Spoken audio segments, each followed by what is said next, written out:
მადლობა მინდა გითხრათ იმასთან დაკავშირებით და გადაწყვეტილებების მიიღეთ წინა სასამართლოზე. და ასევე პირველად მაგ შეგრძნება 5 თვის განმავლობაში როცა ვლაპარაკობთ, რომ მოსამართლე გვისმენდეს და ამაზეც მინდა რომ ყურადღება გავამახვილო და მადლობა გითხრათ. ეხლა რაც შეეხება უშუალოდ ჩვენი საქმეს, მე მგონი ძალიან ამომწურავად ვლაპარაკეს ადვოკატებმა და ბევრს არ ვლაპარაკებ მე. ისიც თქმა შეიძლება.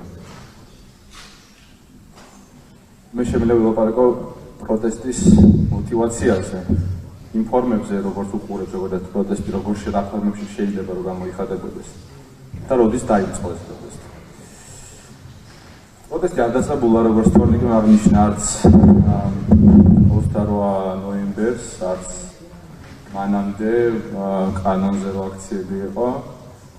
პროტესტი დაიწყო მაშინ, როდესაც ვიყავი ძალიან პატარა და მოკლეს სანდრო გირგულიანი, რომელიც იყო ჩემი ოჯახის ძალიან ახლობელი. და მე ვხედავდი იმ პერიოდში, როგორ იბრძოდნენ ჩემი ოჯახის წევრები, ერთის მხრივ, მაგრამ მეორეს მხრივ ვხედავდი იმ შიშს, რა შიშიც იმ დროს არსებობდა. მე მგონი ახსნა არავის არ ჭირდება, საიდან გამომდინარე და რა ხდებოდა იმ პერიოდში ზოგადად. და მაშინ დაიბადა პირველი კითხვა, რატო შეიძლება ადამიანის აზრის გამოხატვა შეიძლებოდეს რაღაცა საშიშროების მომტანიან, რატო შეიძლება ადამიანმა იხსნოს საშიშროება, როცა უნდა აზრის დაფიქსირება და ამ ყოველთვის ვერაკეთებს, იმიტომ რომ ალბათ ყველას გვახსოვს, რომ არც თუ ისე დიდი პროტესტი იყო ისეთ ამბებზე, რაზეც უნდა აუცილებლად უნდა ყოფილიყო ისეთი პროტესტი, როგორიც მაგალითად დღეს არის. ასევე მე უბრალოდ გამკვირვებია იმ ადამიანების, ვინც კრიტიკულად არ არის განწყობილი მარტო რაღაც მთავრობის და პირობითად მინისტრების ან ვიღაცის მიმართ კი არა, პირველ რიგში საკუთარი თავის მიმართ. იმიტომ რომ სხვა შემთხვევაში თუ კრიტიკული არ ხარ პირველ რიგში შენი თავის მიმართ, ეს არის კონფორმიზმი და მეტი არაფერი. ფილად რო ვთქვა, კიდე შეიძლება სხვა რაღაცების აღნიშნოს და თქმაც, მაგრამ ამ სიტყვას გამოვიყენებ.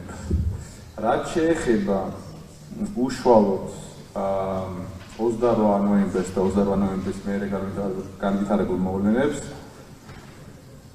თითქმის ყოველ დღე შეიძლება 1 ან 2 დღე ყოფილიყო მაქსიმუმ, როცა მე ამ აქციებზე არ ვერ გავედი.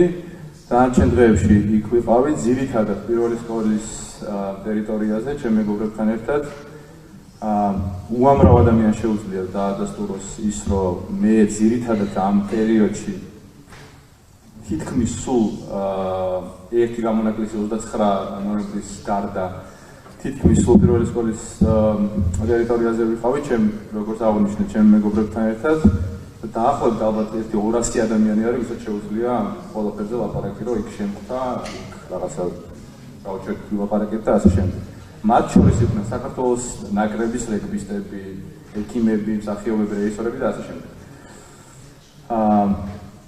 ერთადერთი დღე იყო, როცა მე ლოკაცია შევიცვალე, ეს იყო 29 ნოემბერი. მაშინ, როდესაც გავიგე, რომ ჩემი ოჯახის წევრი იდგა უშუალოდ ტიტინაძის ქუჩაზე პოლიციასთან ძალიან ახლოს და ავედი რომ გამომეყვანა იქ. ასვლისთანავე ყოველთვის არ გამომყვა იქიდან, იქ დარჩა საბოლოოდ, მაგრამ ასვლისთანავე ისე მოხდა, რომ როგორც თორნიკემ თქვა, ალბათ 5 წუთში ასვლიდან გამოფრინდა შუშის ბოთლის, არაჯიშვილის 0.3-იანი, 0.5-იანი ბოთლი იყო და მოხდა ფეხში. ეს ყველაფერი აღწერილი არის სამედიცინო დასკვნაში. და მალევე, პრინციპში ძალიან მალევე, ეხლა უშუალოდ ვიდეოებზე არ ვილაპარაკეთ, მაგაზე მოგვიანებით ვილაპარაკეთ, როცა ამის დრო იქნება და ძალიან მალევე დავუბრუნდი. იმის მერე იყო დაახლოებით 5 ან 6 დღე, როცა ჩვეულებრივად გავდიოდი იმაზე, რა ქვია, აქციაზე და იგივე ლოკაციაზე ვიდექი პირველი სკოლის ტერიტორიაზე არც ერთი წამი არნერეჯი არ მქონია რომ იქ შეიძლება რაღაც იმის რამე ან კითხვა დაებადოს ან რამე რომც მქონოდა ამისათვის მაინც გავიდოდი ანუ ეს არ არის პრობლემა უბრალოდ ნამდვილად მე დარწმუნებული რომ ვერავინ ვერ წარმოიდგენდა ვინც აგზის იმას რაც რა მდგომარეობაშიც აუგზავნა თუმცა როგორც მანამდე ვთქვი და კაცები ვარ ყოველთვის გავუძლებთ უბრალოდ რაღაცა სამართლებრივი საფუძველი უნდა არსებობდეს ეხა ვთქვათ ესეც ის არის ცოტა სასაცილოა რა ხო და კიდე იმას დავამატებ რომ იმ პერიოდში რამდენიმე დაახლოებით 4-ჯერ ან 5-ჯერ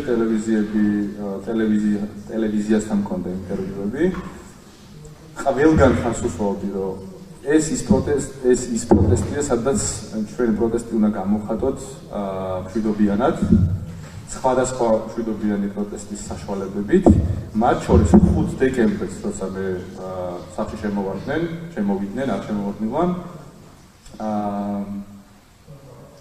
ერთი საათი ადრე მქონდა ერთ-ერთ ტელევიზიასთან ინტერვიუ, სადაც კაფიოდ გაუსვი ხაზი, რომ მეთქი პროტესტი აუცილებლად უნდა იყოს მშვიდობიანი. ხო, ალბათ სულ ეს არის და ნუ არ ვიცი, პროკურატურის მრავლდებაზე რა უნდა ვთქვა, არ ვიცი, მართლა გაუგებარია, ეს მხრივ მეორე სასაცილოა და მესამეც მხრივ არ ვიცი, დეილ კუპერი რომ მოიყვარო Twin-Peaks-დან და ქვესნობიერის გამოძიება რომ დაიწყოს, მაინც ვერ იპოვის იმას, რასაც გვედავდიან. ამიტომ კიდევ ერთხელ დიდი მადლობა თქვენ წინასასამართლოს გადაწყვეტილებებისთვის და ხო,